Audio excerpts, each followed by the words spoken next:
মা, তোমার হাতের পায়েস খেয়ে আমার কলিগ বলেছে তোমার বউ খুব ভালো রাঁধতে পারে। আমি তাকে ঠিক করিনি গিয়ে। ছেলের অফিসে পিকনিক ছিল। সবাইকে ঘরের তৈরি খাবার নিয়ে যেতে বলেছিল। আমি পায়েস বানিয়ে দিয়েছিলাম। সন্ধ্যায় অফিস থেকে ফিরে সে খুশি হয়ে বলল, মা, তোমার পায়েস সবার খুব পছন্দ হয়েছে। আমি গর্বিত হলাম। তারপর সে বলল, একটা মজার কথা হলো, আমার সিনিয়র কলিগ আমাকে বলেছে তোমার বউ খুব ভালো রাঁধতে পারে। তাকে আমাদের বাসায় নিমন্ত্রণ করো। আমি জিজ্ঞেস করলাম, তুমি তাকে ভুল বুঝিয়ে দিলে না? সে মাথা নাড়ল। বলল, না মা, কারণ আমি চাই তুমি সত্যিই আমার বউ হও। আমার হাত কাঁপতে লাগল। সে আমার কাঁধে হাত রেখে বলল, মা, আমি তোমাকে ভালোবাসি। তোমার রান্নার স্বাদ, তোমার যত্ন, তোমার ভালোবাসা, সবকিছু আমি একজন স্বামী হিসেবে পেতে চাই। বিয়ে করো আমাকে। আমরা সত্যিই স্বামী স্ত্রী হই। পায়েসের বাসন এখনো ধুয়ে রাখিনি। ছেলের কথায় মনে হলো যেন একটা নতুন জীবনের স্বাদ পেলাম গ। এই গল্পটি সম্পূর্ণ শুনলে আপনাদের পানি অটোমেটিক বের হয়ে যাবে, সো যত দ্রুত সম্ভব হাতের কাছে টিস্যু নিয়ে বসে পড়ো। বিছানার চাদর যেন নষ্ট না হয় সেটা সম্পূর্ণ খেয়াল রাখার অনুরোধ জানিয়ে গল্পটি এখন শুরু করব। তার আগে সর্বশেষ অনুরোধ, দয়া করে এমন পানি বের করার গল্প নিয়মিত শুনতে আমাদের চ্যানেলটি সকলেই সাবস্ক্রাইব করুন। ধন্যবাদ। হ্যালো বন্ধুরা, আমার নাম মধুমিতা সেন। আমার বয়স ৪৪ বছর। আমার স্বামীর নাম রবীন দাস, বয়স ৪৭ বছর। আমাদের ২ সন্তান, তানভীর আর রিনা। তানভীর ২১ বছর বয়সী, বিশ্ববিদ্যালয়ে পড়ে। রিনা ১৪ বছর বয়সী, স্কুলে যায়। আমার গল্পটা শুরু হয়েছিল সেই রাতে যখন তানভীর অফিস পিকনিক থেকে ফিরে আসল। সে আমার বানানো পায়েসের প্রশংসা করে যা বলল তাতে আমার মাথা ঘুরে গেল। কিন্তু আসল রহস্য শুরু হয়েছিল তার পরের দিন থেকে। সকালবেলা ঘুম থেকে উঠে দেখলাম তানভীর রান্নাঘরে দাঁড়িয়ে আছে। তার চোখে একটা অদ্ভুত চাহনি। সে আমাকে বলল, মা, আমার কলিগ রাকেশ আজ আসবে। তুমি ভালো রান্না করোক। আমি অবাক হয়ে জিজ্ঞেস করলাম, এত তাড়াতাড়ি কেন? তানভীর কাছে এসে আমার হাতটা ধরল। তার হাত দুটো কাঁপছিল। মা, আমার একটা পরিকল্পনা আছে। তুমি শুধু আমাকে বিশ্বাস করো। আমার বুকের ভিতর একটা অস্বস্তি কাজ করছিল। তানভীর ছোটবেলা থেকেই খুব চালাক ছিল। কিন্তু আজ তার আচরণে কেমন যেন একটা রহস্য ছিল। দুপুরে রাকেশ এল। বয়স প্রায় ৫০-এর কাছাকাছি। সুদর্শন পুরুষ।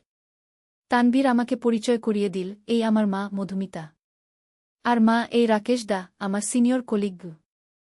রাকেশ আমার হাত ধরে বলল, আপনার পায়েসের কথা তো তানভীর বলেছে। আজ আবার খাওয়ার সুযোগ পেলাম গ। খাওয়ার সময় রাকেশ আমার রান্নার খুব প্রশংসা করল। কিন্তু তার কথাবার্তায় কেমন যেন একটা অন্য রকম ভাব ছিল। সে আমাকে জিজ্ঞেস করল, আপনার স্বামী কোথায়? আমি বললাম, ও অফিসে গেছে। সন্ধ্যায় ফিরবে গু। রাকেশ তানভীরের দিকে তাকিয়ে হাসল। এরপর আমাকে বলল, তানভীর আপনার সম্পর্কে অনেক কথা বলেছে। বলেছে আপনি খুব একা থাকেন গি। আমি অবাক হয়ে তানভীরের দিকে তাকালাম। তানভীর চোখ নামিয়ে রাখল। রাকেশ চলে যাওয়ার পর আমি তানভীরকে জিজ্ঞেস করলাম, তুমি ওকে আমার সম্পর্কে কি বলেছ? তানভীর আমার কাছে এসে বসল। মা, আমি তোমাকে একটা কথা বলতে চাই। কিন্তু তুমি রাগ করবে না? আমি বললাম, বল। মা, আমি তোমাকে অনেক ভালোবাসি।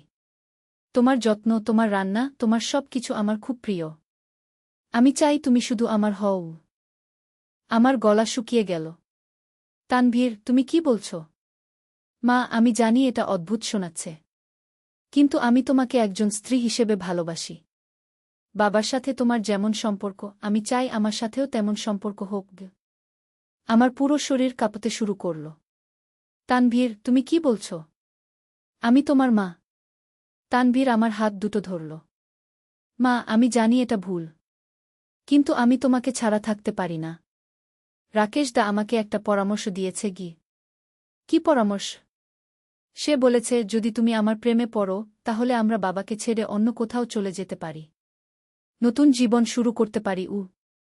আমি তানভীরের হাত ছাড়িয়ে দিলাম। তানভীর, তুমি পাগল হয়ে গেছ। আমি তোমার মা। তুমি আমার ছেলে। এমন কথা ভাবতেও পারো না গি। তানভীর উঠে দাঁড়াল। তার চোখে একটা অদ্ভুত আগুন জ্বলছিল। মা, আমি তোমাকে বোঝাব। আমি তোমাকে দেখাবো যে আমি একজন পুরুষ হিসেবে তোমার জন্য কতটা উপযুক্ত। সেই রাতে আমি ঘুমাতে পারলাম না।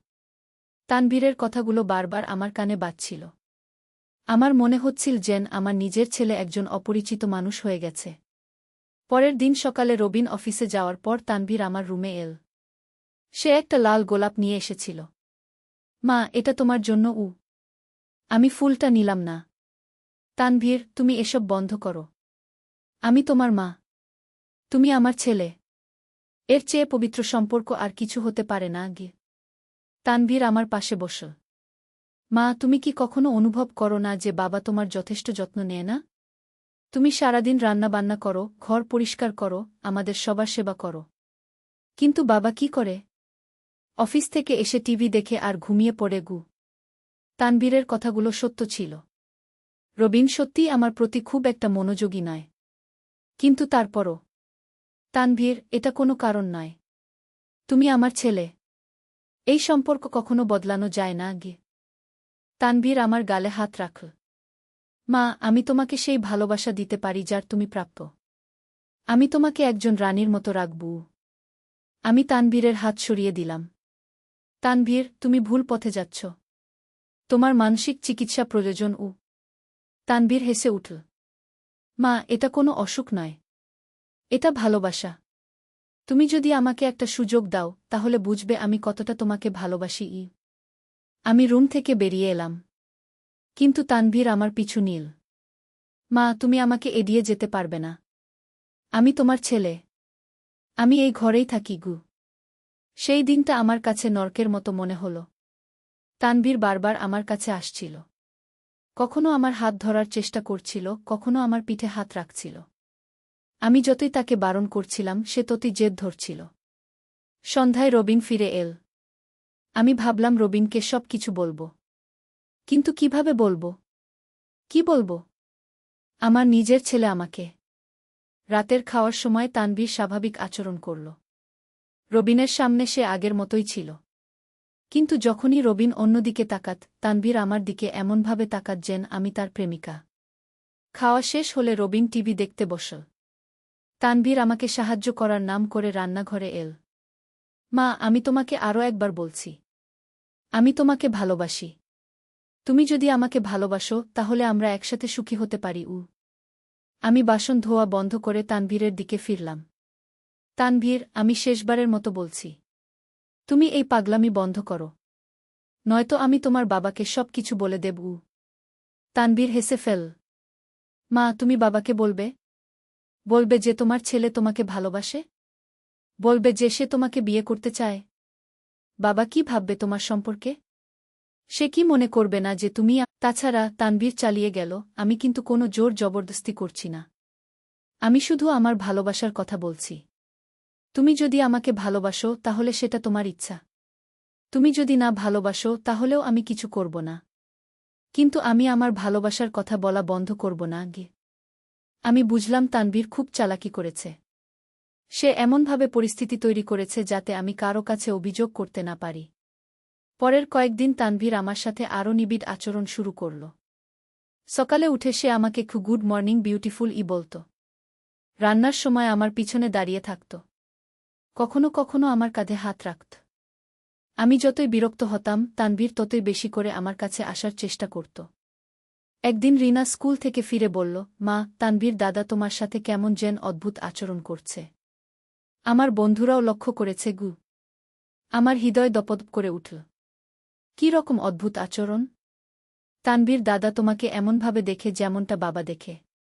আর তুমিও কেমন যেন অস্বস্তি বোধ করছো। আমি রিনাকে বোঝানোর চেষ্টা করলাম। না মা, এমন কিছু নেই। তানভীর শুধু আমার যত্ন নেয়। কিন্তু রিনা সন্দেহ করতে শুরু করল। সে তানভীরকে লক্ষ্য করতে থাকল। আরও কয়েকদিন পর রাকেশ আবার এল। এইবার সে আরও সরাসরি কথা বলল। মধুমিতা, তানভীর আমাকে বলেছে তুমি তার প্রপোজাল নিয়ে ভাবছ। আমি চমকে উঠলাম। কি? আমি কোনো প্রপোজাল নিয়ে ভাবছি না। রাকেশ হাসল। আরে, লজ্জা পাওয়ার কিছু নেই। তানভীর একটা ভালো ছেলে। সে তোমাকে খুব ভালোবাসে। রাকেশ, আপনি কি বলছেন? তানভীর আমার ছেলে। হ্যাঁ, জানি। কিন্তু ভালোবাসার কোনো নিয়ম নেই। তাছাড়া তোমার স্বামী তো তোমার যথেষ্ট যত্ন নেয় না। তানভীর তোমাকে রানীর মতো রাখবে গু। আমি বুঝলাম রাকেশ আর তানভীর মিলে একটা চক্রান্ত করছে। রাকেশ, আপনি এখনই এই বাড়ি ছেড়ে চলে যান। আর কখনো আসবেন না গি। রাকেশ উঠে দাঁড়াল। ঠিক আছে, আমি যাচ্ছি। কিন্তু তুমি ভালো করে ভেবে দেখো, তানভীরের সাথে তোমার জীবন কত সুন্দর হতে পারে গি। রাকেশ চলে যাওয়ার পর আমি তানভীরের মুখোমুখি হলাম। তানভীর, তুমি রাকেশকে কি বলেছ? সে বলছে আমি তোমার প্রপোজাল নিয়ে ভাবছি। তানভীর নির্বিকারভাবে বলল, মা, আমি শুধু বলেছি তুমি আমার কথাগুলো শুনছ। এটাই তো ভাবাগু। তানভীর, তুমি মিথ্যা বলছ। আমি তোমার কোনো কথা ভাবছি না। আমি তোমাকে বলেছি এই পাগলামি বন্ধ করতে। মা, তুমি যদি সত্যিই আমার কথা ভাবতে না চাও, তাহলে তুমি এখনও আমার সাথে কথা বলছ কেন? তুমি চাইলে আমাকে এড়িয়ে চলতে পারতে গু। আমার মুখ দিয়ে কোনো কথা বেরোল না। তানভীর সত্যি বলেছিল। আমি তাকে সম্পূর্ণভাবে এড়াতে পারছিলাম না। মা, আমি জানি তুমি আমাকে ভালোবাসো। তুমি শুধু ভয় পাচ্ছ। ভয় পাচ্ছ সমাজের কথা ভেবে। কিন্তু ভালোবাসার কোনো সীমা নেই গি। আমার চোখে পানি এসে গেল। তানভীর, আমি তোমাকে মায়ের ভালোবাসায় ভালোবাসি। অন্য কোনো ভালোবাসায় নয় গি। তানভীর আমার কাছে এসে আমার চোখের পানি মুছে দিল। মা, ভালোবাসা মানে ভালোবাসা। তার কোনো নাম নেই গি। সেই রাতে আমি অনেক ভেবেছিলাম। তানভীরের কথাগুলো আমার মনে ঘুরপাক খাচ্ছিল। সত্যি তো, রবিন আমার প্রতি তেমন যত্নবান নয়। তানভীর অন্তত আমাকে ভালোবাসে। কিন্তু সাথে সাথে আমার বিবেক আমাকে বলছিল এটা ভুল। তানভীর আমার ছেলে। এই সম্পর্ক কখনো পরিবর্তন করা যায় না। পরের দিন সকালে উঠে দেখলাম তানভীর রান্নাঘরে চা বানাচ্ছে। সে আমার জন্য চা বানিয়েছে। মা, তোমার জন্য চা গু। আমি চায়ের কাপটা নিলাম। তানভীর আমার পাশে বসল। মা, আমি তোমাকে কিছু বলতে চাই। আমি জানি তুমি আমার কথাগুলো নিয়ে দ্বিধায় আছো। কিন্তু আমি তোমাকে কোনো চাপ দিতে চাই না। তুমি নিজের সময় নাও। যদি তুমি একদিন অনুভব করো যে আমাকে ভালোবাসতে পারবে, তাহলে আমি খুব খুশি হব। আর যদি না পারো, তাহলেও আমি তোমাকে জোর করব না গি। তানভীরের এই কথাগুলো আমাকে কিছুটা স্বস্তি দিল। অন্তত সে আমাকে জোর করছে না। কিন্তু সেই স্বস্তি বেশিদিন স্থায়ী হল না। কারণ তানভীর তার আচরণ বদলায়নি। সে আগের মতোই আমার প্রতি রোমান্টিক আচরণ করতে থাকল। একদিন আমি বাজার থেকে ফিরে দেখলাম তানভীর আমার রুমে বসে আছে। আমার ড্রেসিং টেবিলের সামনে বসে আমার ফটো দেখছে। তানভীর, তুমি এখানে কি করছ? তানভীর ফটোটা রেখে দিল। মা, আমি তোমার ছবি দেখছিলাম। তুমি কত সুন্দর। তানভীর, এই আমার রুম। তুমি আমার অনুমতি ছাড়া এখানে আসতে পারো না গি। তানভীর উঠে দাঁড়াল। মা, আমি তোমার ছেলে। আমার কি নিজের মায়ের রুমে আসার অধিকার নেই? আমি বুঝলাম তানভীর তার অধিকারের অপব্যবহার করছে। তানভীর, ছেলে হলেও তোমার সীমা আছে।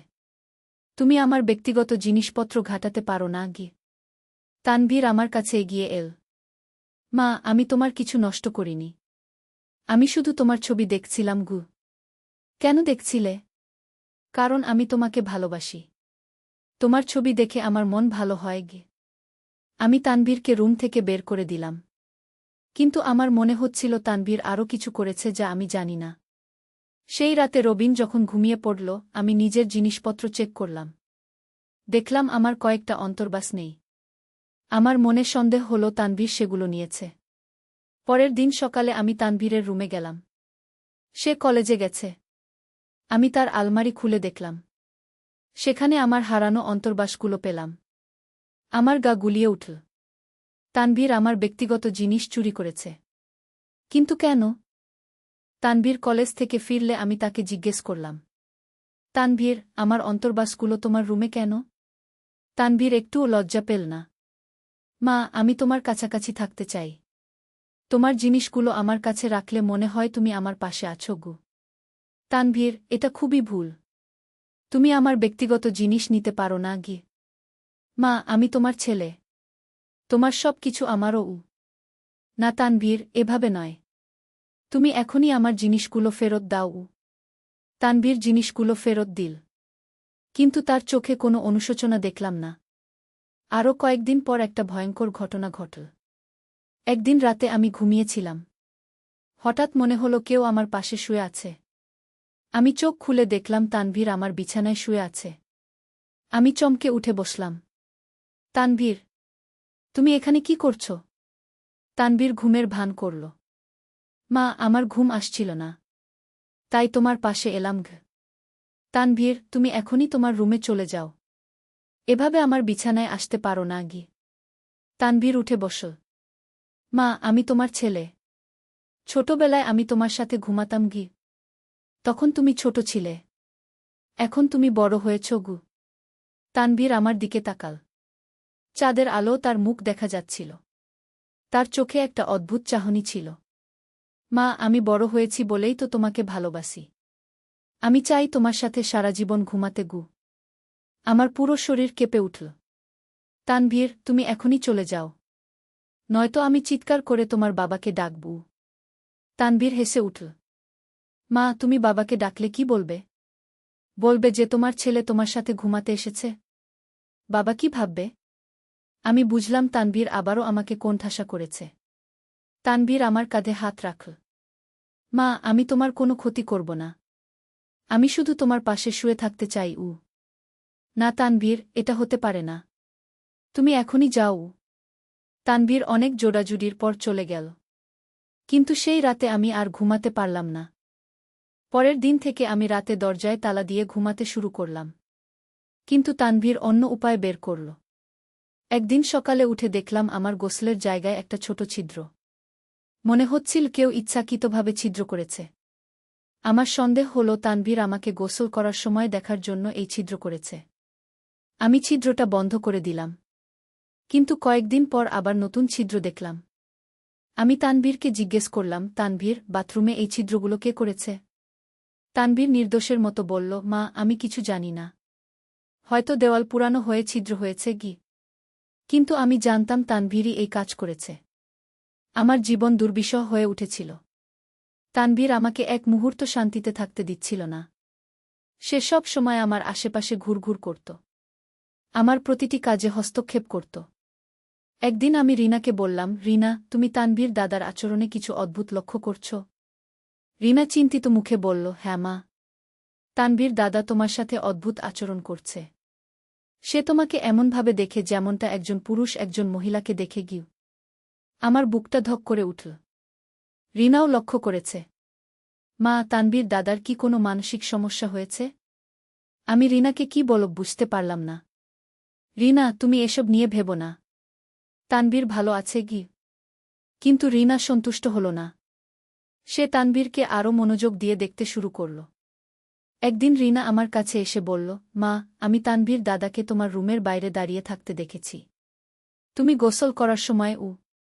আমার মাথা ঝিমঝিম করে উঠল। কি বলছ রিনা? হ্যাঁ মা, আমি নিজেই দেখেছি। তানভীর দাদা বাথরুমের দরজার কাছে কান পেতে দাঁড়িয়েছিল। আমি বুঝলাম তানভীর আমার গোসলের শব্দ শুনছিল। রিনা, তুমি এই কথা তোমার বাবাকে বলো না। আমি তানভীরের সাথে কথা বলব। কিন্তু রিনা বলল, না মা, এটা ঠিক না। তানভীর দাদা ভুল করছে। আমি বাবাকে বলব। আমি রিনাকে থামানোর চেষ্টা করলাম। রিনা, প্লিজ, তুমি তোমার বাবাকে বলো না। আমি সব সামলে নেব। কিন্তু রিনা আমার কথা শুনল না। সে রবিনকে সব কিছু বলে দিল। সেই রাতে রবিন তানভীরকে ডেকে জিজ্ঞেস করল, তানভীর, রিনা বলছে তুমি মায়ের সাথে অদ্ভুত আচরণ করছ। এর মানে কি? তানভীর অত্যন্ত শান্তভাবে বলল, বাবা, রিনা ভুল বুঝেছে। আমি মায়ের যত্ন নিই। হয়তো সেটাই তার কাছে অদ্ভুত লেগেছে। রবিন আমার দিকে তাকাল। মধুমিতা, তুমি কি বলো? আমি কি বলবো? যদি আমি সত্যি বলি তাহলে রবিন কি ভাববে? সে কি মনে করবে আমি তানভীরকে উৎসাহ দিয়েছি? রিনা ভুল বুঝেছে। তানভীর শুধু আমার যত্ন নেয়। রবিন সন্তুষ্ট হল। কিন্তু রিনা আমার দিকে অবাক হয়ে তাকাল। সে বুঝতে পারছিল না আমি কেন মিথ্যা বলছি। তানভীর আমার দিকে তাকিয়ে হাসল। সে জানত আমি তার পক্ষে মিথ্যা বলেছি। সেই রাতে তানভীর আমার রুমে এল। মা, ধন্যবাদ। তুমি আমার পক্ষে কথা বলেছ। তানভীর, আমি তোমার পক্ষে কথা বলিনি। আমি পরিবারের শান্তির জন্য মিথ্যা বলেছি। তানভীর আমার কাছে এসে বসল। যাই হোক, তুমি আমাকে বাঁচিয়েছ। এর বিনিময়ে আমি তোমাকে কি দিতে পারি? তানভীর, আমি তোমার কাছে কিছু চাই না। আমি শুধু চাই তুমি এই পাগলামি বন্ধ করো। তানভীর আমার হাত ধরল। মা, আমি জানি তুমি আমাকে ভালোবাসো। তা না হলে তুমি আমার পক্ষে মিথ্যা বলতে না গি। আমি তানভীরের হাত ছাড়িয়ে দিলাম। তানভীর, আমি পরিবারের জন্য মিথ্যা বলেছি। এর মানে এই নয় যে আমি তোমার পাগলামি সমর্থন করি গিয়ে। তানভীর হেসে উঠল। মা, তুমি যাই বলো না কেন, আমি জানি তুমি আমাকে ভালোবাসো গু। পরের কয়েকদিন তানভীর আরও সাহসী হয়ে উঠল। সে ভাবল আমি তার পক্ষে থাকায় সে আরও কিছু করতে পারে। একদিন আমি রান্নাঘরে রান্না করছিলাম। তানভীর পিছন থেকে এসে আমাকে জড়িয়ে ধরল। তানভীর, তুমি কি করছ? মা, আমি তোমাকে জড়িয়ে ধরেছি। একজন স্বামী তার স্ত্রীকে যেমন জড়িয়ে ধরে গু। আমি তানভীরের হাত সরিয়ে দিলাম। তানভীর, আমি তোমার স্ত্রী নই। আমি তোমার মা গু। মা, আমি চাই তুমি আমার স্ত্রী হও। তানভীর, এটা অসম্ভব। তুমি বুঝতে চেষ্টা করো কি? তানভীর আবার আমাকে জড়িয়ে ধরার চেষ্টা করল। আমি তাকে ধাক্কা দিয়ে সরিয়ে দিলাম। তানভীর, তুমি আমাকে স্পর্শ করো না গি। তানভীর রেগে গেল। মা, তুমি আমাকে দূরে ঠেলে দিচ্ছ কেন? আমি তোমার ছেলে। আমার তোমাকে স্পর্শ করার অধিকার আছে গি। না তানভীর, এভাবে স্পর্শ করার অধিকার তোমার নেই গি। তানভীর আমার হাত ধরে টানল। মা, আমি তোমাকে ভালোবাসি। তুমি কেন আমাকে এড়িয়ে যাচ্ছ? আমি তানভীরের হাত ছাড়িয়ে নিলাম। তানভীর, আমি তোমাকে এড়িয়ে যাচ্ছি না। আমি শুধু সীমা বজায় রাখছি। কিসের সীমা? আমি তোমার ছেলে। তোমার আর আমার মধ্যে কোনো সীমা নেই গি। আমি বুঝলাম তানভীরের সাথে তর্ক করে কোনো লাভ নেই। সে তার মতামত পরিবর্তন করবে না। সেই রাতে আমি অনেক চিন্তা করলাম। আমি বুঝতে পারছিলাম যে তানভীর দিন দিন আরও বেশি সাহসী হয়ে উঠছে। তার আচরণ আরও অনুপযুক্ত হচ্ছে। আমার মনে একটা ভয় জাগল। তানভীর যদি একদিন আমার সাথে জোর জবরদস্তি করে, আমি তখন কি করব? আমি ভাবলাম রবিনকে সব কিছু খুলে বলব। কিন্তু রবিন যদি আমাকে দোষ দেয়, যদি সে মনে করে আমিই তানভীরকে উৎসাহ দিয়েছি, আমার আর কোনো উপায় ছিল না। আমি ঠিক করলাম তানভীরকে শেষবারের মতো বোঝানোর চেষ্টা করব। পরের দিন তানভীর কলেজে যাওয়ার পর আমি তার রুমে গেলাম। আমি তার ডেস্কের উপর একটা চিঠি রাখলাম। চিঠিতে আমি লিখেছিলাম, প্রিয় তানভীর, আমি তোমার মা। তুমি আমার সন্তান। এই সম্পর্ক কখনো বদলানো যায় না। তুমি আমাকে যেভাবে ভালোবাসতে বলছ সেটা ভুল। আমি তোমাকে অনুরোধ করছি, এই পাগলামি বন্ধ করো। তুমি একটা ভালো মেয়ে খোঁজ করো এবং তাকে বিয়ে করো। আমি সব সময় তোমার মা হিসেবে তোমার পাশে থাকব। তোমার মা, মধুমিতা। তানভীর কলেজ থেকে ফিরে চিঠিটা পড়ল। সে আমার কাছে এসে বলল, মা, আমি তোমার চিঠি পড়েছি। কিন্তু আমি আমার সিদ্ধান্ত পরিবর্তন করব না। আমি তোমাকে ভালোবাসি এবং আমি তোমাকে পেতে চাই। আমি হাল ছেড়ে দিলাম। তানভীরকে বোঝানো অসম্ভব। কয়েকদিন পর একটা ঘটনা ঘটল যা আমার জীবনকে পুরোপুরি বদলে দিল। সেদিন রবিন অফিসে গেছে। রিনা স্কুলে গেছে। তানভীর কলেজে যাওয়ার কথা ছিল, কিন্তু সে বাসায় থেকে গেল। আমি রান্নাঘরে কাজ করছিলাম। হঠাৎ তানভীর এসে আমার পিছনে দাঁড়াল। মা, আমি আজ কলেজে যাব না গি। আমি ঘুরে তাকালাম। তানভীরের চোখে একটা অদ্ভুত আগুন জ্বলছিল। কেন? তবিয়ত খারাপ? না মা, আমি তোমার সাথে সময় কাটাতে চাই। আমার বুকে একটা অশুভ আশঙ্কা জাগল। তানভীর, তুমি কলেজে যাও। আমার কাজ আছে। তানভীর আমার কাছে এগিয়ে এল। মা, আমি আর অপেক্ষা করতে পারছি না। আমি চাই আজই তুমি আমার হও। আমার হাত কাঁপতে শুরু করল। তানভীর, তুমি কি বলছ? তানভীর আমার হাত ধরল। মা, আমি তোমাকে অনেক সুযোগ দিয়েছি। কিন্তু তুমি আমার কথা বুঝতে চাইছ না। আজ আমি তোমাকে বুঝিয়ে দেব যে আমি তোমাকে কতটা ভালোবাসি। আমি তানভীরের হাত ছাড়ানোর চেষ্টা করলাম। তানভীর, তুমি ভুল করছ। আমাকে ছেড়ে দাও। কিন্তু তানভীর আমার হাত ছাড়ল না। সে আমাকে জড়িয়ে ধরার চেষ্টা করল। আমি তানভীরকে ধাক্কা দিয়ে সরানোর চেষ্টা করলাম। তানভীর, তুমি আমাকে ছেড়ে দাও। নয়তো আমি চিৎকার করব। তানভীর হেসে উঠল। মা, তুমি চিৎকার করো। এখানে কেউ নেই। বাবা অফিসে, রিনা স্কুলে আমি বুঝলাম তানভীর সব কিছু পরিকল্পনা করে রেখেছে। তানভীর, প্লিজ। তুমি এমন করো না। আমি তোমার মা গু। তানভীর আমার মুখে হাত রাখল। মা, তুমি চুপ থাকো। আমি তোমাকে দেখাবো ভালোবাসা কি গু। আমি তানভীরের হাত সরিয়ে দিয়ে চিৎকার করলাম। সাহায্য! কেউ আমাকে সাহায্য করুন। কিন্তু কেউ আমার ডাক শুনল না। তানভীর আমাকে জোর করে তার রুমের দিকে টেনে নিয়ে যেতে লাগল। আমি সব শক্তি দিয়ে প্রতিরোধ করলাম। তানভীর, তুমি এটা করতে পারো না। আমি তোমার মা। কিন্তু তানভীর আমার কথা শুনল না। সে আমাকে টেনে নিয়ে তার রুমে নিয়ে গেল। ঠিক সেই মুহূর্তে দরজার বেল বেজে উঠল। তানভীর থেমে গেল। আমরা দুজনেই দরজার দিকে তাকালাম। বেল আবার বেজে উঠল। তানভীর আমাকে ছেড়ে দিল। মা, তুমি দরজা খুলো না গি। কিন্তু আমি দৌড়ে গিয়ে দরজা খুলে দিলাম। দরজায় আমাদের পাড়ার আঙ্কেল মামুন দাঁড়িয়েছিল। মধুমিতা, তোমার চিৎকার শুনেছি। কোনো সমস্যা? আমি কাঁদতে শুরু করলাম। আঙ্কেল, আমাকে সাহায্য করুন।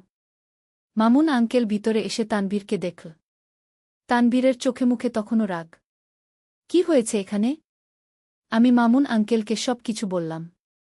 তানভীর কেমন আচরণ করছে, কিভাবে আমার সাথে জোর জবরদস্তি করতে চেয়েছিল। মামুন আঙ্কেল তানভীরের দিকে রাগী চোখে তাকাল। তানভীর, তুমি কি করেছ? তোমার মায়ের সাথে এমন আচরণ? তানভীর কোনো লজ্জা না করে বলল, আঙ্কেল, আমি আমার মাকে ভালোবাসি। আমি তার ক্ষতি করতে চাইনি। মামুন আঙ্কেল অবাক হয়ে গেল। তুমি কি বলছ? তুমি তোমার মাকে ভালোবাস? এটা কেমন কথা? আঙ্কেল, ভালোবাসার কোনো সীমা নেই। মামুন আঙ্কেল আমার দিকে তাকাল। মধুমিতা, এই ছেলের মাথা খারাপ হয়ে গেছে। তোমার স্বামীকে বলতে হবে। আমি কাঁদতে কাঁদতে বললাম, আঙ্কেল, আমি জানি না কি করব। রবিন বিশ্বাস করবে না। মামুন আঙ্কেল বলল, তুমি চিন্তা করো না। আমি তোমার পাশে আছি। মামুন আঙ্কেল রবিনকে ফোন করে সব কিছু জানাল। রবিন তাড়াতাড়ি অফিস থেকে ফিরে এল। সে ভীষণ রেগে গিয়েছিল। তানভীর, তুমি কি করেছ? তোমার মায়ের সাথে এমন আচরণ? তানভীর কোনো অনুশোচনা না করে বলল, বাবা, আমি মাকে ভালোবাসি। রবিন তানভীরকে চড় মারল। তুমি পাগল হয়ে গেছ? তোমার মাকে ভালোবাস? এটা কেমন কথা? তানভীর গাল চেপে ধরে বলল, বাবা, আপনি মাকে যথেষ্ট ভালোবাসেন না। আমি তাকে সেই ভালোবাসা দিতে পারি। রবিন আবার তানভীরকে মারতে গেল। কিন্তু আমি তাকে থামালাম। রবিন, তানভীরের মানসিক চিকিৎসা প্রয়োজন। রবিন আমার দিকে তাকাল। মধুমিতা, তুমি কি এই ছেলেকে কোনো ভুল সংকেত দিয়েছ? আমার বুকটা ফেটে গেল। রবিন আমাকেই দোষ দিচ্ছে। রবিন, আমি কিছু করিনি। তানভীর নিজে থেকেই এমন আচরণ শুরু করেছে। মামুন আঙ্কেল রবিনকে বলল, রবিন, মধুমিতার কোনো দোষ নেই। তানভীরের মাথায় সমস্যা হয়েছে। রবিন তানভীরকে বলল, তানভীর, তুমি এই বাড়িতে থাকতে পারবে না। তুমি তোমার দাদুর বাড়িতে চলে যাও। তানভীর রেগে গেল। বাবা, আমি কোথাও যাব না। এটা আমার বাড়িও। রবিন কঠিন গলায় বলল, তুমি হয় নিজে চলে যাবে, নয়তো আমি পুলিশ ডেকে তোমাকে সরিয়ে দেব। তানভীর বুঝল সে আর এই বাড়িতে থাকতে পারবে না। কিন্তু চলে যাওয়ার আগে সে আমাকে বলল, মা, আমি চলে যাচ্ছি। কিন্তু আমি তোমাকে ভুলব না। একদিন আমি ফিরে আসব। তানভীর তার জিনিসপত্র গুছিয়ে নিয়ে বাড়ি ছেড়ে চলে গেল। আমি ভেবেছিলাম এবার আমি শান্তিতে থাকতে পারব। কিন্তু কয়েকদিন পরেই আমি বুঝলাম আমার ভুল। তানভীর দাদুর বাড়িতে গিয়েও আমাকে ভোলেনি। সে প্রতিদিন আমাকে ফোন করত। কখনো কখনো আমার বাড়ির সামনে দাঁড়িয়ে থাকত। একদিন আমি বাজার থেকে ফিরে দেখলাম তানভীর বাড়ির গেটের সামনে দাঁড়িয়ে আছে। তানভীর, তুমি এখানে কি করছ? মা, আমি তোমাকে দেখতে এসেছি। তোমাকে ছাড়া আমার থাকতে ভালো লাগছে না। তানভীর, তুমি এখানে আসতে পারবে না। তোমার বাবা রেগে যাবে। তানভীর আমার কাছে এল। মা, আমি তোমাকে কিছু বলতে চাই। তুমি আমার সাথে কোথাও চলে যাও। কি বলছো তুমি? মা, আমি দাদুর বাড়িতে একটা ভালো চাকরির ব্যবস্থা করেছি। আমরা দুজনে সেখানে গিয়ে নতুন জীবন শুরু করতে পারি। আমি হতবাক হয়ে গেলাম। তানভীর, তুমি কি বলছ? আমি তোমার সাথে কোথাও যেতে পারি না গি। কেন পারো না? তুমি তো আমাকে ভালোবাসকি। তানভীর, আমি তোমাকে মায়ের ভালোবাসায় ভালোবাসি, অন্য কোনো ভালোবাসায় নয় গি। তানভীর জেদ ধরল। মা, তুমি একবার আমার সাথে চলে আসো, দেখবে কত সুন্দর জীবন কাটাতে পারি আমরা গি। তানভীর, আমার একটা পরিবার আছে। আমি রবিনের স্ত্রী, রিনার মা। আমি সব ছেড়ে তোমার সাথে যেতে পারি না গি। তানভীর রেগে গেল। মা, বাবা তোমার যত্ন নেয় না, রিনাও তোমার প্রয়োজন হবে না। কিছুদিন পর সে বিয়ে করে চলে যাবে, তখন তুমি একা হয়ে যাবে। কিন্তু আমি সারা জীবন তোমার পাশে থাকব। আমি তানভীরকে বোঝানোর চেষ্টা করলাম। তানভীর, তুমি একটা ভালো মেয়ে খোঁজ করো, তাকে বিয়ে করো, তোমার নিজের একটা পরিবার গড়ো। তানভীর জোর গলায় বলল, মা, আমি আর কোনো মেয়েকে চাই না, আমি শুধু তোমাকে চাই। আমি বুঝলাম তানভীরের সাথে তর্ক করে কোনো লাভ নেই। আমি ভিতরে চলে এলাম। তানভীর বাইরে দাঁড়িয়ে চিৎকার করতে লাগল। মা, তুমি আমার কথা শুনো, আমি তোমাকে ভালোবাসি। পাড়ার লোকজন জড়ো হতে শুরু করল। আমি লজ্জায় মরে যাচ্ছিলাম। আমি রবিনকে ফোন করলাম। রবিন এসে তানভীরকে সরিয়ে দিল। কিন্তু তানভীর দমে গেল না। সে বিভিন্নভাবে আমার কাছে আসার চেষ্টা করতে থাকল। কখনো আমার মোবাইলে ভালোবাসার মেসেজ পাঠাত, কখনো আমার নামে প্রেমপত্র লিখত। একদিন আমি দেখলাম আমার নামে একটা প্রেমপত্র আমাদের বাড়ির দেওয়ালে আটকানো আছে। প্রেমপত্রে লেখা ছিল, আমার প্রিয় মধুমিতা, তুমি আমার জীবনের সব কিছু। তুমি ছাড়া আমি বাঁচতে পারব না। আমি জানি তুমি আমাকে ভালোবাসো, কিন্তু সমাজের ভয়ে তুমি তা স্বীকার করতে পারছ না। আমি তোমার জন্য অপেক্ষা করব। একদিন না একদিন তুমি আমার কাছে ফিরে আসবে। তোমার ভালোবাসার তানভীর। আমি প্রেমপত্রটা ছিঁড়ে ফেললাম, কিন্তু পাড়ার অনেকেই সেটা পড়ে ফেলেছিল। লোকজন আমার সম্পর্কে কানাকানি শুরু করল। কেউ বলছিল আমি তানভীরকে উৎসাহ দিয়েছি, কেউ বলছিল আমার চরিত্রের সমস্যা আছে। আমার সামাজিক জীবন নষ্ট হয়ে গেল।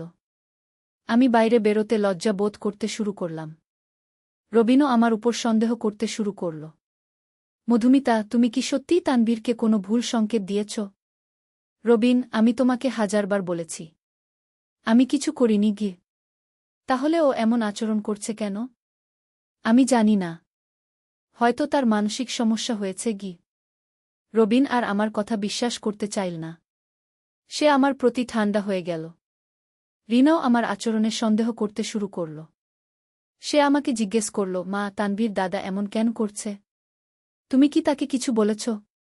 রিনা, আমি কিছু বলিনি। তানভীর নিজে থেকেই এমন আচরণ শুরু করেছে গি। কিন্তু রিনা আমার কথা পুরোপুরি বিশ্বাস করতে পারল না। আমার জীবন দুর্বিষহ হয়ে উঠল। একদিকে তানভীরের অত্যাচার, অন্যদিকে পরিবার ও সমাজের সন্দেহ। কয়েক মাস এভাবে কাটার পর একটা অদ্ভুত ঘটনা ঘটল। একদিন সকালে আমি দেখলাম আমাদের বাড়ির সামনে একটা মেয়ে দাঁড়িয়ে আছে।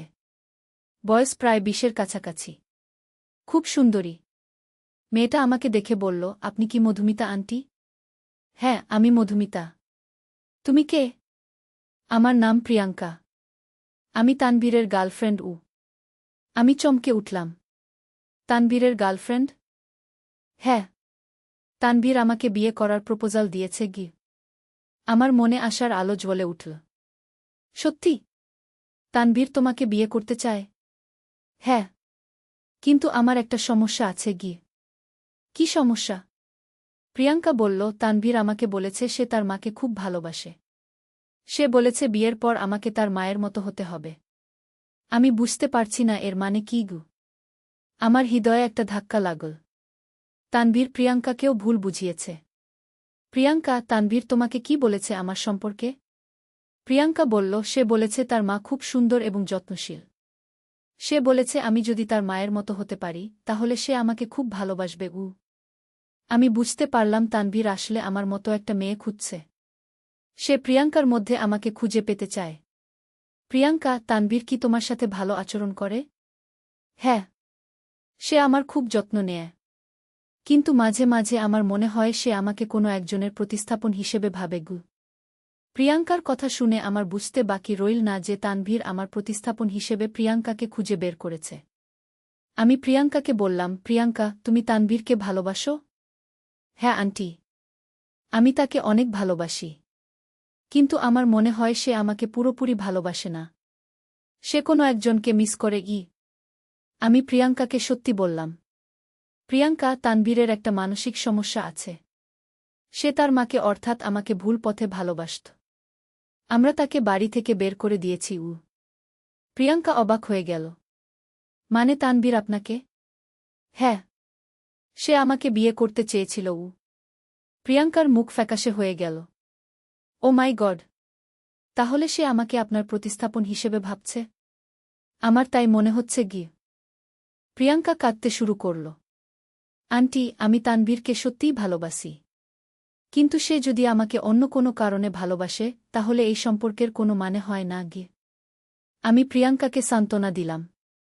প্রিয়াঙ্কা, তুমি তানভীরকে সত্যি ভালোবাসলে তার মানসিক চিকিৎসার ব্যবস্থা করো। তাহলে হয়তো সে ঠিক হয়ে যাবে। প্রিয়াঙ্কা মাথা নেড়ে বলল, আন্টি, আমি চেষ্টা করব। কয়েকদিন পর প্রিয়াঙ্কা আবার এল। এইবার তার সাথে তানভীরও ছিল। তানভীর আমাকে দেখে খুশি হয়ে গেল। মা, তুমি কেমন আছো? আমি তানভীরের সাথে দূরত্ব বজায় রাখলাম। তানভীর, তুমি ভালো আছো? মা, আমি প্রিয়াঙ্কাকে নিয়ে এসেছি তোমার সাথে পরিচয় করিয়ে দিতে। প্রিয়াঙ্কা আমাকে বলল, আন্টি, আমি তানভীরকে ডাক্তার দেখিয়েছি। ডাক্তার বলেছেন তার মানসিক চিকিৎসা প্রয়োজন। তানভীর রেগে গেল। প্রিয়াঙ্কা, আমার কোনো অসুখ নেই। আমি শুধু আমার মাকে ভালোবাসি। প্রিয়াঙ্কা দৃঢ়ভাবে বলল, তানভীর, তুমি যদি আমাকে বিয়ে করতে চাও, তাহলে তোমাকে চিকিৎসা নিতে হবে। তানভীর আমার দিকে তাকাল। মা, তুমি প্রিয়াঙ্কাকে কি বলেছ? আমি বললাম, তানভীর, আমি সত্যি বলেছি। তুমি যদি প্রিয়াঙ্কাকে সত্যিই ভালোবাসো, তাহলে চিকিৎসা নাও। তানভীর অনেক ভেবে চিনতে রাজি হল। পরের কয়েক মাস তানভীর নিয়মিত ডাক্তারের কাছে গেল। প্রিয়াঙ্কা তার পাশে থেকে তাকে সাহায্য করল। ধীরে ধীরে তানভীরের অবস্থার উন্নতি হতে শুরু করল। সে বুঝতে পারল যে তার আচরণ ভুল ছিল। একদিন তানভীর আমার কাছে এসে ক্ষমা চাইল। মা, আমি যা করেছি তার জন্য আমি অনুশোচনা করি। আমি বুঝতে পেরেছি আমার আচরণ কত ভুল ছিল। আমি তানভীরকে জড়িয়ে ধরলাম। তানভীর, তুমি আমার ছেলে। আমি তোমাকে ক্ষমা করলাম। তানভীর কাঁদতে শুরু করল। মা, আমি তোমাকে কত কষ্ট দিয়েছি। আমি প্রিয়াঙ্কাকেও কষ্ট দিয়েছি। তানভীর, তুমি এখন ভালো হয়েছ। এটাই গুরুত্বপূর্ণ। তানভীর প্রিয়াঙ্কার দিকে তাকাল। প্রিয়াঙ্কা, তুমি আমাকে ক্ষমা করবে? প্রিয়াঙ্কা হাসল। তানভীর, তুমি যদি সত্যিই পরিবর্তন হয়ে থাকো, তাহলে আমি তোমাকে আরেকটা সুযোগ দিতে পারি। তানভীর খুশি হয়ে গেল। প্রিয়াঙ্কা, আমি তোমাকে প্রমাণ করে দেখাবো যে আমি পরিবর্তন হয়েছি। কয়েক মাস পর তানভীর আর প্রিয়াঙ্কার বিয়ে হল। আমি খুশি হলাম যে তানভীর স্বাভাবিক জীবনে ফিরে এসেছে। বিয়ের দিন তানভীর আমাকে বলল, মা, আমি এখন বুঝতে পেরেছি ভালোবাসা কি। প্রিয়াঙ্কাকে ভালোবেসে আমি বুঝেছি যে তোমার সাথে আমার সম্পর্ক ভিন্ন ধরনের ভালোবাসার। তুমি আমার মা। এর চেয়ে পবিত্র কিছু হতে পারে না। আমি তানভীরকে আশীর্বাদ করলাম। তানভীর, তুমি প্রিয়াঙ্কার সাথে সুখী হও। রবিনও আমার প্রতি তার সন্দেহ ত্যাগ করল। সে বুঝতে পারল যে আমার কোনো দোষ ছিল না। মধুমিতা, আমি তোমার উপর সন্দেহ করার জন্য দুঃখিত। তানভীরের সমস্যা ছিল, তোমার কোনো দোষ ছিল না। আমি রবিনকে ক্ষমা করলাম। রবিন, তুমি একজন বাবা। তুমি স্বাভাবিকভাবেই চিন্তিত হয়েছিলে। রিনাও আমার কাছে ক্ষমা চাইল। মা, আমি তোমাকে সন্দেহ করার জন্য দুঃখিত। আমি রিনাকে আদর করলাম। রিনা, তুমি ছোট। তুমি পরিস্থিতি ভুল বুঝেছিলে। আমার জীবন আবার স্বাভাবিক হয়ে এল। তানভীর প্রিয়াঙ্কার সাথে সুখী জীবন কাটাতে লাগল। কয়েক মাস পর প্রিয়াঙ্কা গর্ভবতী হল। আমি দাদিমা হওয়ার জন্য আনন্দিত হলাম। তানভীর আমার কাছে এসে বলল, মা, আমার একটা ছেলে হলে আমি তার নাম রাখব সুমিত। তুমি কি বলো? আমি হাসলাম। খুব সুন্দর নাম। তানভীর বলল, মা, আমি চাই আমার ছেলে তোমার মতো একজন মাকে পাক। আমি বুঝলাম তানভীর সত্যিই পরিবর্তন হয়েছে। এখন সে একজন স্বাভাবিক পুরুষ। সে বুঝতে পেরেছে মা এবং স্ত্রীর পার্থক্য। প্রিয়াঙ্কাও আমার খুব কাছের হয়ে গেল। সে আমাকে মা বলে ডাকত। একদিন প্রিয়াঙ্কা আমাকে বলল, মা, তানভীর আমাকে বলেছে সে আগে আপনাকে নিয়ে ভুল চিন্তা করত। কিন্তু এখন সে বুঝতে পেরেছে যে আপনি তার মা। সে আপনাকে মায়ের সম্মান দেয়। আমি খুশি হলাম। প্রিয়াঙ্কা, তানভীর এখন একজন ভালো স্বামী। তুমি তার যত্ন নিও। 9 মাস পর প্রিয়াঙ্কার একটা সুন্দর ছেলে হল। তানভীর, তার নাম রাখো সুমিত। আমি নাতিকে কোলে নিয়ে খুশি হলাম। সুমিত দেখতে তানভীরের মতো। তানভীর আমাকে বলল, মা, আমি চাই সুমিত তোমার কাছে বড় হোক। তুমি তাকে ভালো মানুষ হিসেবে গড়ে তুলবে। আমি সুমি।